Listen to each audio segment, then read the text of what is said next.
one and all. Welcome to our conversation for the Northman. I will avenge you, father. I will save you, mother. I will kill you, Fjolnir. We hear that sentence, 5 times across this whole movie? At least. Yeah, I think 5 times just as he's leaving on the boat. Yeah, I think we hear 4 or 5 times just as he's rowing away, and then it cuts to years later or something. And then at least twice more throughout the movie. Plus, I think we each repeated that at least once in the group chat. I think his motivations as a character are very clear. So, if you watch that movie and 20 minutes in you don't know what it's about, then you're screwed. I really don't know. 20 minutes in is about the William Dafoe part. So, is it though? I feel like that intro went really quick. No, you had that 5 minutes of just the snowy approach to the village in the first place. Then another 5-10 minutes of the opening scene with the whole family at the mead hall. Then another 5 minutes of conversation with the wife. Everything took a long time. It didn't feel like it took a long time. No, everything took a long time. It's a credit to the movie. I agree completely. This felt paced really, really well. Yes. But the movie definitely took its time to get anywhere. You had lots of nice big establishing shots, lots of pretty environmental shots of Iceland and Norway and Russia and stuff. So. But yes, welcome everybody. I'm Zach, the host of this here channel, Cursor Talks Entertainment. And I got my friends here. We got Jared Richardson and the Michael Pugmire. Hey! These guys came with me to see the Northman last night, and I think it's safe to say that we all really had a good time with it. And we wanted to share some thoughts with you on it. As you've already seen from the very beginning of this video, it is spoiler-filled. And so, please don't come yell at me when we talk about something that you didn't expect to hear in the video, because I made it very clear at the very beginning as well as in the title of this video, so... It's in the title, you have the alarm, the stop sign, and now we've just said it. If you don't get the hint that we're putting in spoilers, there's nothing we can do to help you at this point. If you know anything about Viking culture at all, none of this movie should surprise you whatsoever. What I'm going to say is pretty much going to lay out the whole entire movie. If you're familiar with The Tragedy of Hamlet by Shakespeare, or by extension, The Lion King, which, is pretty much just a combination of a story of Moses and Hamlet. And any number of other revenge plots just written throughout the last few centuries. John Wick, I think Rambo. I still need to see those movies, but... Not so much Rambo, but the first Rambo was very different. I haven't actually seen them. I got a misconception somewhere in my travels through the internet. But definitely John Wick. Well, First Blood is good, though. I'll have to show you that to you guys sometime. Yeah, definitely. Oh, yeah, and Wolverine Origins. Which, not a good movie, but it is Revenge Quest. Yeah, so. I could definitely see where you'd get Deadpool out of the Northman. If you look at Deadpool 2, that's a revenge movie that's seeking revenge against X-Men Origins Wolverine, in a way. And he exacts his revenge in the post-credit scene. He really does. All right, back to the Northman. Anyway, yeah. Back to big, beefy, angry Viking men who act like wild animals and tear each other apart just as savagely. Yeah, this is not a movie for the squeamish. I want to get this out of the way. This is not a movie to go into if you're one of those people who faints at a paper cut. There is a lot of killing people in this movie. And a lot of it made me cringe, and not in the sense of, oh my gosh, we're trying so hard to prove that they're mature and edgy. I cringed in the sense of, that was another human being, why would you do that? There are multiple parts of just some very intense, raw murder that is, it's not for the squeamish. It was the worst of times. No, actually, it was the worst of times. Yeah. You definitely get a sense that it doesn't glorify, it doesn't whitewash Viking culture at all. This is just how they lived. So they don't do anything to make Viking culture look more glorious or more pretty than it actually was. The opening scene comes with the triumphant return of the king and his brother, and they have a whole line of slaves behind them that they just took in their recent raid. They kill people, and they don't even think twice about it. Murder is just, just something that you do. That's just part of what you need to do to survive. And it's it's very much a contrast of a lot of movies that do historical epics where they try to justify what's going on screen. No, this is just how they are. Like, he goes in, he goes beast mode quite literally, and then he just completely murders a whole town. And he's just completely fine with that. He's not, like, worrying about the moral consequences of what he just did. That's never a bother for him. And he continues to not care throughout the rest of the movie. I think the only time he shows any hesitation at murdering someone at all is when he says that he will not kill a woman, but when he's referring to his own mother. Well, and then there's and then there's the second to last action sequence towards the end where, like, he's killing all of Fjellner's, guards and relatives and whatnot. He does allow that group of slaves to go free, which I think he over the course of the film he kind of develops at least some semblance of sympathy or morality, if you will. But yeah, I think this movie is interesting for the fact that, like, it doesn't try to view history from a 2022 lens. There's been a lot of talk about that, looking at past historical events from kind of like a modern viewpoint. To an extent, that can work. Like, it can be useful in some ways to kind of look at how we can make things better nowadays. But if you're really trying to stick to the history of things and depict how things were, I think this is a really good example of that, because it doesn't really look at the acts of the Vikings and go, oh, shame on them. It just presents it in a very matter-of-fact way. This is how their life was. This is how it happened. And I'll touch on this more, but I almost kind of feel like the movie, in a way, is trying to present itself from a first-person viewpoint from Amleth, if you will. Like I said, I'll expand on that a little bit later, but I think the movie is trying to, in some semblance, view its whole story from how he would see it, rather than how, people behind the fourth wall would see it. Yeah. Something that I heard, I read a couple of conversations after I got home from seeing the movie, and I read a couple of conversations online, and one of them that actually struck me pretty hard was, those Christian movies? Like, the old Hallmark movies, the ones that go into theaters every once in a while. Sure. That they don't really have much of a story there. Like, the story isn't the important part. It's all just a thinly veiled gospel message in it. Like, that's the point of the movie. Like, the whole plot just leads to, well, God is forgiving. Or, well, God is actually like this. Like, that's how the Northman kind of felt to me. Like, it's a religious movie just about the Viking mythology. It's about, like, how they thought, how they perceived the world. It's not really an independent, unique story in and of itself, like you would do, like, a Viking fable. Like a Viking, like, trying to remember the word, but... A legend? Not a legend, like a moral to the story. Like, this is... Parable? Like something you would tell other people. This is like, this is how us Vikings should live. Yeah, and in a way it does really feel like that. It's very traditionally structured, which I think can be owed to the fact that it is based on, like, an actual legend. Yeah, an actual legend that you would kind of tell around a campfire, sort of. Mm-hmm. Those plot beats are very simple. It's just a matter of how the director, Robert Eggers, who previously made The Witch and The Lighthouse, which are great, and this is great as well, it's all in the matter of how he tells the story. Yeah. All of his movies so far really have been very simple from a plot standpoint. But he really emphasizes, like, the way that he makes the movie and uses the language of film to tell the story. All of his movies kind of feel gross and wet, but purposefully so. It's like really trying to be authentic to the time period that they're set, the dialects, the costuming, like the scenery, all this stuff. And that's probably hasn't been more evident than with this movie and the budget that he was given compared to the previous movies he made.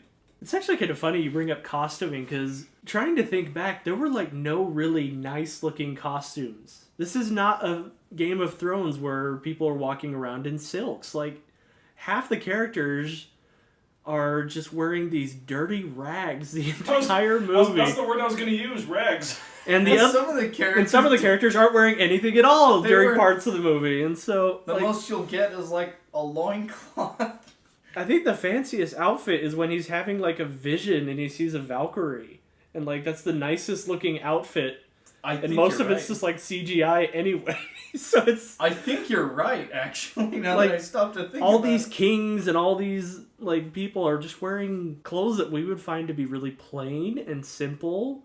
Like there's 2 pieces of jewelry that featured the movie, and neither of them are really fancy. One's like little gold circlet. The other's a ring that has like 3 rings on it. Like that's it. Yeah. When Fjolnir is, when he's leading over that camp of slaves in Iceland, you know, most of the time you just see him wearing kind of like a black tunic and pants. He's not really trying to like emphasize his kingly status, really. I mean, maybe he was, I don't know, but it's just very plain. I was actually going to touch on that. Like, you get a whole different view of Fjolnir as the movie goes on. Like, when you first meet him, yes, he's wearing black, he's hooded, he looks really menacing. But then once you actually get to Iceland, like, he's working hard. His clothes are dark, but they're not black. He wore like dark blue, dark green a lot. I think so, yeah. And I think that was really a purposeful touch to show that no, Fjolnir's not necessarily a bad guy. This ain't Jafar, y'all. He did a bad thing by our reckoning, by our standards, but as the movie shows, he's not a villain in this movie. Yesterday after the movie, we were kind of talking about, like, you know, Hamlet, but also Macbeth was mentioned at one point. In a way, I wonder if Fjolnir was inspired, or this version anyway, was inspired by Macbeth. Because if you look at the tragedy of Macbeth, you know, he wasn't entirely acting upon his own agency. Like, you know, he killed the king in that story because he was essentially told to by his wife. And we learn that's what happened in this movie. Like, the brother of the king killed the king because, you know, his wife was essentially saying, Yeah, my life sucks. The wife is the villain. Like, the mom. I think she's genuinely like the Macbeth. worst person in this movie. She's the genuine villain, and she doesn't kill a single person.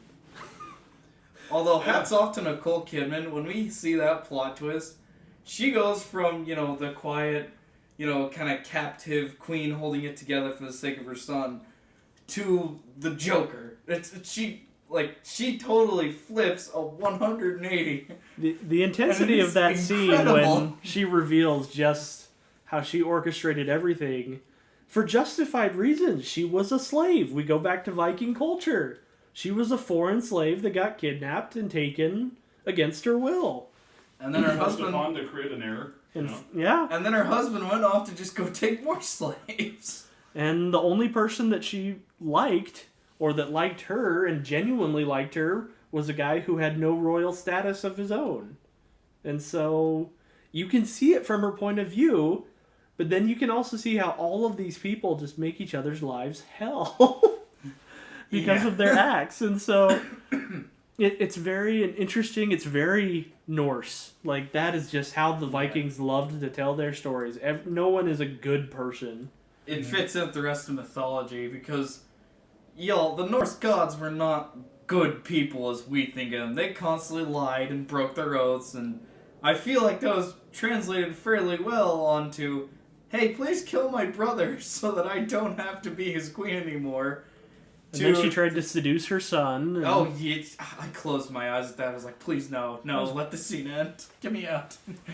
Well, that's a credit to Robert Eggers, the director, as I mentioned earlier, because he really goes for it in, like, authenticity with his movies. Like, I know you guys haven't seen either movie, but, like, The Witch, you know, you can barely understand what the people are saying in that movie, but that's because they're trying to speak, like, authentic Old English. From, like, you know, the early 1600s. And so you're kind of at a loss as to what's going on, but at the same time you're mesmerized because these actors are really committed to the dialogue that was given to them and the way it was directed.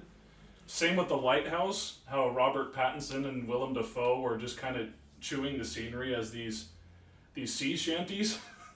And then in this movie, the same thing applies. You have all these Scandinavian accents going on, which Alexander Skarsgård is probably happy about. And Well, Yeah. I mean, he naturally has one of those accents, doesn't he? He's Swedish. Oh, okay, yeah, so this is like if you let Hugh Jackman play an Aussie for once. Yeah, this is just him going back home. Like, that was a shot in his backyard. Although it's funny you say that because most of this movie was actually filmed in Ireland. Which is so, yeah, like you said, funny to me because it feels so on location. Like, they go to all of these different locations, like, yeah, that looks Eastern European. Yeah, that looks like the real world location, the Gates of Hell. Like, there's an actual volcano that is named the Gates of Hell. Yeah, And in Iceland. In Iceland, and yet, no, they're in Ireland. Well, they did film some parts in Iceland, probably for the volcano. I Probably imagine. for that fight. And probably that horribly ugly looking farm that's just so real looking, like just in the middle of the foothills. Yeah, just green grass everywhere, but it's just this pit of nothingness. It's so real, but it's so like awful at the same time. I love it. You kind of forget that, like, Fjolnir and I forget Nicole Kidman's character. I'm so sorry about that, but you kind of forget that they're like Viking royalty in a way. They're just they're in the middle of nowhere, just with slaves. They're exiled They're all because they peasants. lost their kingdom to King Harald, who is a real Viking king. But Oh, okay, I didn't know that. you didn't catch that line? I must have overlooked it. Yeah, that's why he asks, why is Fjolnir in Iceland? And, well, yeah, because he killed his brother to get the kingdom, but then his kingdom got taken by Harald, and so he killed his brother for nothing. Ha ha ha ha. Oh, okay. I got that name. The king's name must have slipped past me. But yeah, that So explains good why catch. they're in the middle of nowhere in Iceland with only 5 houses and... Which also, you mentioned Fjolnir's difference in demeanor and dress between before versus after he kills his brother. And that might have something to do with it, because remember he's talking to his son. And he's like, you never know when you're a king and on top of the world, and then in the split second, you are now a slave running for his life. So you might as well get good at both. Like, I liked Fjolnir. Like, he genuinely seemed like a guy who loves his family. He wants to do what's right by his family, by his cultural standards of the time. He's trying to teach his son what he thinks are good morals. The only reason we can ever think of him as a villain is because we know protagonist's name. It was the hero's name, main character. Omleth, thank you. The Northman. Yeah. Mr. Omleth the Northman. Omelette. Sorry, these names, I need to go back and Google all these names because they slipped past me, but we only think Fjolnir is the villain because Amalith thinks of him as the villain because he swore an oath to his father that he would avenge him. I swear that is the only reason you could make him a claim to be a villain. And he was willing to sacrifice a girl to his god, but really, who isn't these days? Yeah, so there's lots of interesting perspectives in this movie. We've talked about how real it is. We've talked about the way everything looks. But like they're even down to like acting. Like just the basic way that Alexander Skarsgård moves around, like he's this big hunched over animal, is just so interesting and imposing the entire movie, except for the only times when he's happy with his beloved. Like, those are the only times when he stands up straight like a man instead of like an animal. Mm-hmm. And also, speaking of animal, the part where all the guys go into their berserker rage, dude, you can feel the heat coming off of their muscles. They really do become the feral beasts they become to be. Like, every single tendon in their neck is stretched taut. Like, they're shouting like their lives depends on it. I can truly buy... These guys are trying to channel a wild, angry, pissed-off mama bear. Like, I believe it. They're berserkers. They do it. And these actors nailed it. You almost feel like you want to go join them. That's how intense it is. Mm-hmm. It reminds me of how people praise the Doom 2016 and Doom Eternal of, the Slayer is this very angry protagonist. You kind of just want to go with him because the adrenaline's so high. And go rip demons apart yourself. And this movie hits some of the same notes. I even said in the theater, as we were walking out, I want to see scenes of this movie with the Doom Eternal soundtrack. Because I feel like that is a match made in heaven. And this movie's soundtrack was already pretty good too. It had some great drum beats, chants. Your Viking choirs in the background. It was almost unnerving to listen to, which I thought was really interesting because that's something that in music theory you don't want. Like Hollywood at least wants a foreign sounding soundtrack, but they don't want it to be disturbing to a Western audience. But that wasn't the case with the Northman. You're listening to it, and it almost feels like unhinged because it's not set to Western standards. It's not like following a 4/4 beat structure. It's literally very disturbed. It's different. It's very primal, and I quite enjoyed the soundtrack when they did use it. There is a whole lot of silent parts of the movie too, though. Oh yeah. I think the silence is effective when it's used, especially in probably one of my favorite scenes in the movie, which I never expected to see in this movie, but their kind of version of like Viking lacrosse that they play. Oh, I believe the game is called hurling. No, it's not. It's actually Not hurling? They actually did some research. I did some research, and it's got a really complicated name that I can't pronounce, but it's very similar to like badminton. Huh. Oh, okay. Well, that's cool. I was just going to say that, that's a very effective instance of the lack of music and just allowing the primal nature of these guys and their clashing together to really enhance the effect of the scene. Because it really does kind of plant you in the middle of this just really muddy and disgusting and very bloody, ultimately, exchange of primal force between all these guys. Half the slaves are dead by the end of the game. Didn't one of the characters get his tooth knocked out by getting whacked across the face? Well, yeah, with their sticks? but he got it lucky. There was a couple of people that got literally killed. Amalith just completely destroyed a guy by headbutting him. He caves his You know who that guy is? That's the Mountain. That's the biggest Mountain? From Game of Thrones. Oh, the actor? Yeah. Really? One of the 3 world's strongest men. He is. That is actually. And that funniest thing is, he doesn't even look that big compared to Alexander Skarsgård. That dude is shredded. He is massive in this movie.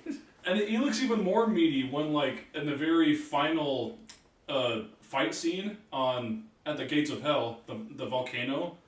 When the camera is panning in slowly towards him, you can see just that massive gash in his right his arm. His right arm. His bicep is just completely cut. Oh. Adrenaline is he probably has more adrenaline in his body than blood at that point. And it's just This is the Hulk, except not as a green giant. He just seems to draw power from his There's rage. so much testosterone in every single fight scene, and it's so glorious to watch. It was awesome. Even when he's not killing something, it's just, the hits are really hard. Though I do have one complaint about how feathery soft a lot of the hits actually are, but, they give them big, meaty sound effects to go with it. But yeah, when they actually do show the violence directly and on screen, it's pretty gnarly. Mm-hmm.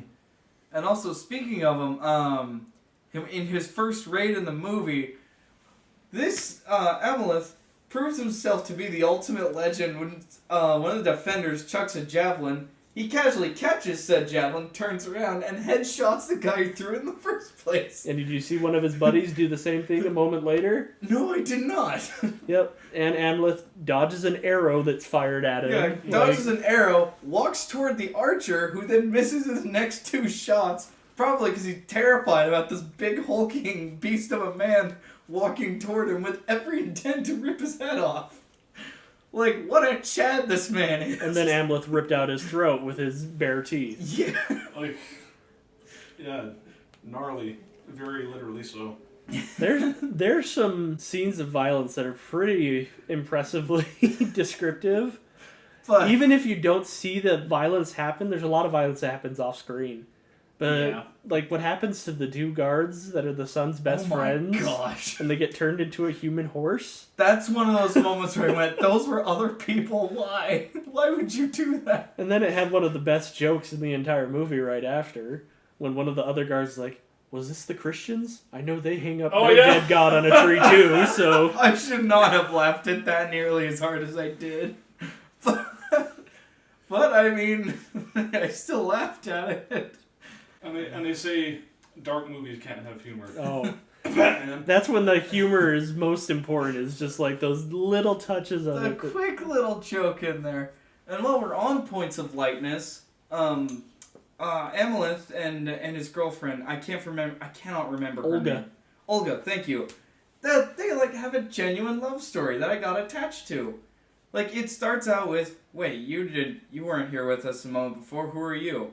Oh, I'm on a revenge quest. Oh, neat. Let me know if you succeed. And then when they get to the camp, they'll walk away in the corner and talk to each other. You can tell that these two are becoming friends. And then when he wins their I'm just gonna call it lacrosse because I don't know its actual name. When he wins their lacrosse game, like, oh yeah, you can have a wife now if you want. He immediately goes for her.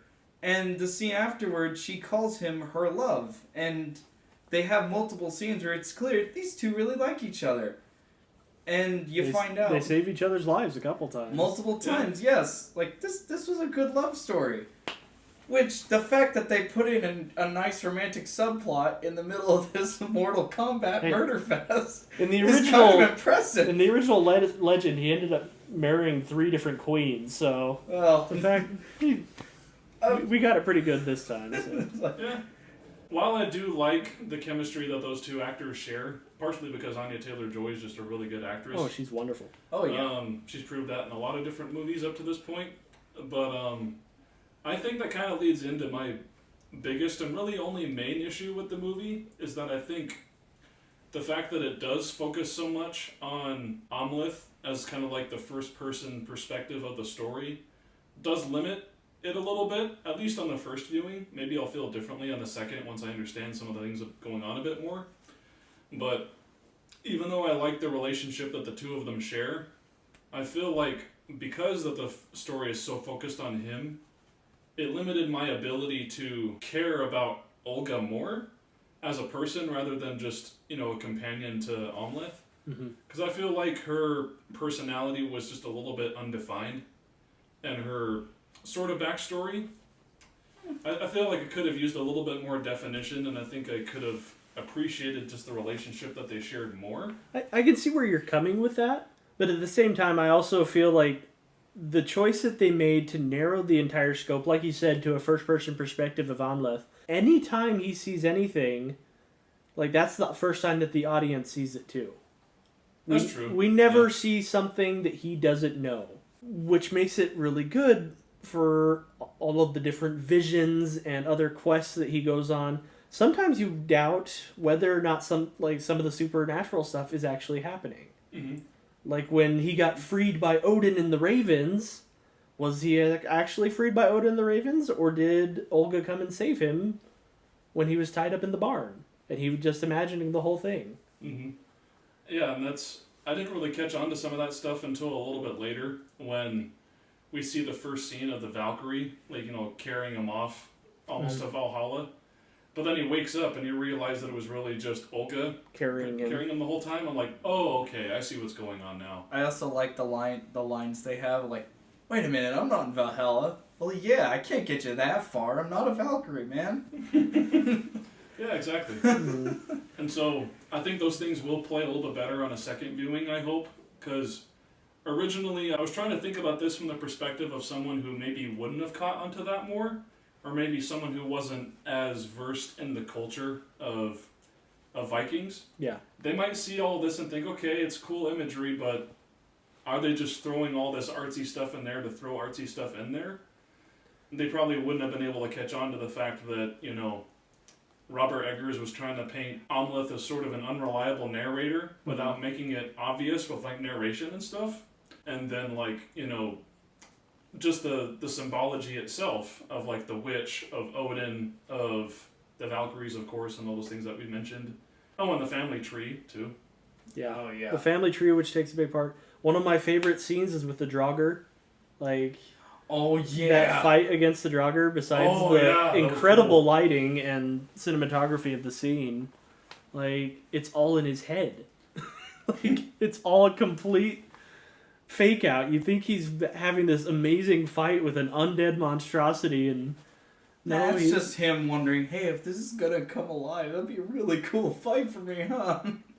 And then there's stuff like the sword that's actually magic, like it doesn't pull out of the sheath half the time, so like you never know. Is it real? Is it fantasy? Is it the gods taking a part in his hand? Or is he making his own fate? Like, Yeah. and so there's this constant question of that.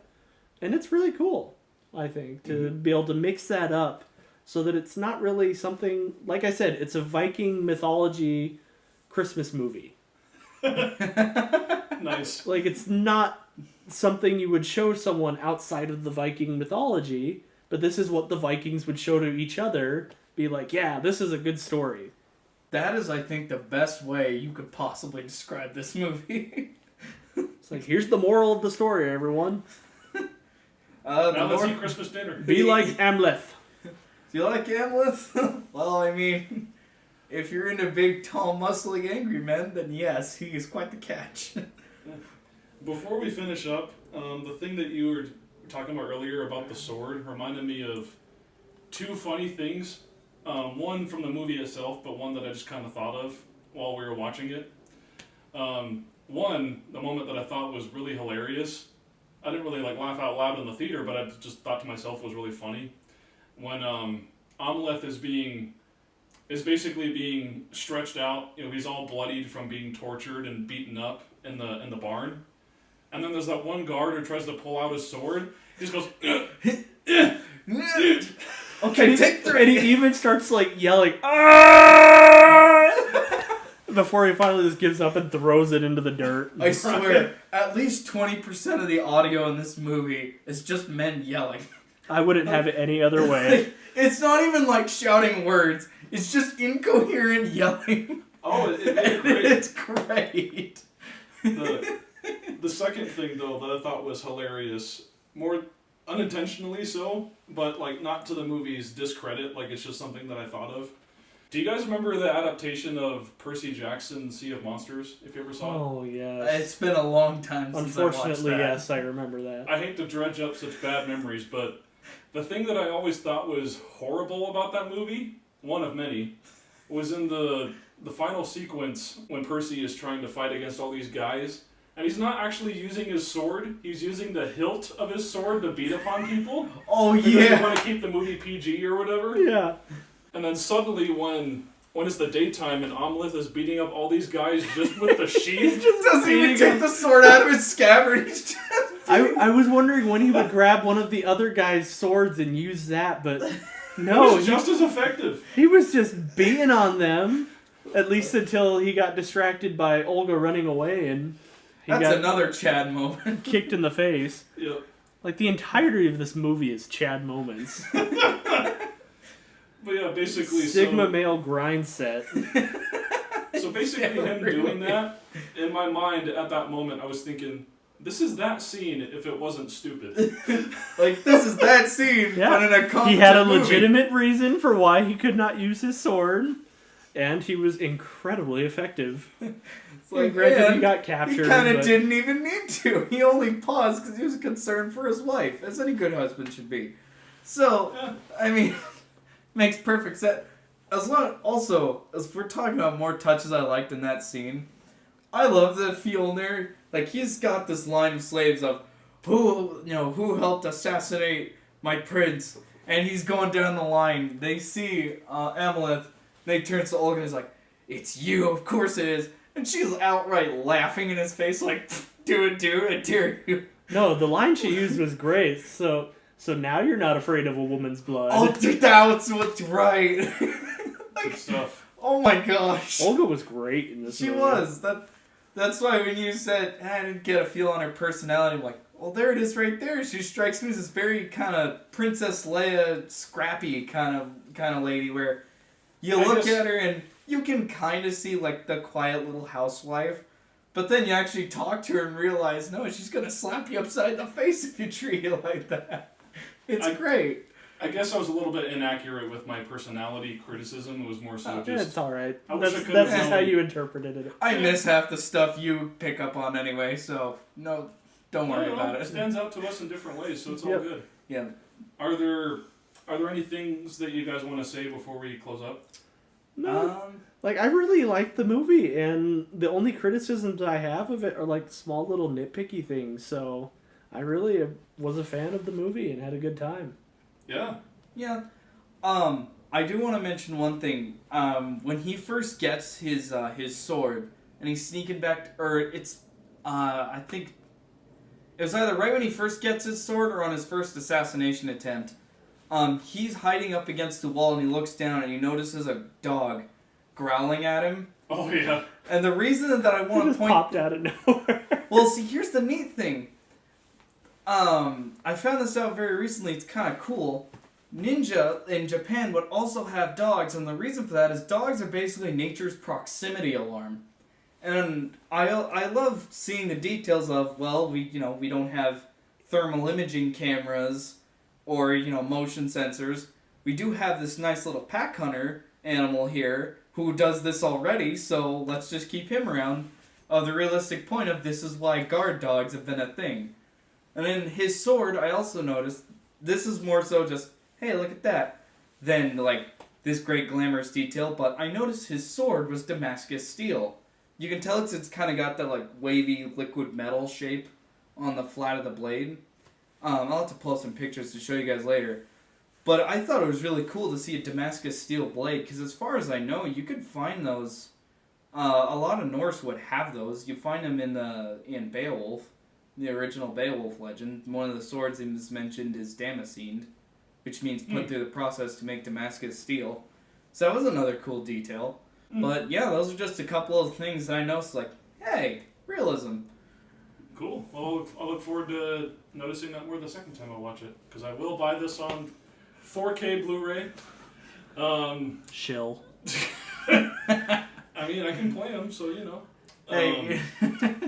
But yeah, so in closing, I really like this movie too.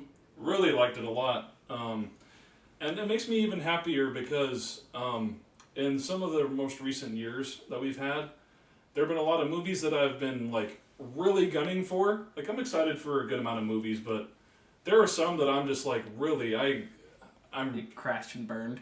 Yeah, if it's like, if this movie isn't good, I'm going to be crushed. But so far this year, like, The Batman, I loved it. Everything Everywhere All at Once, awesome.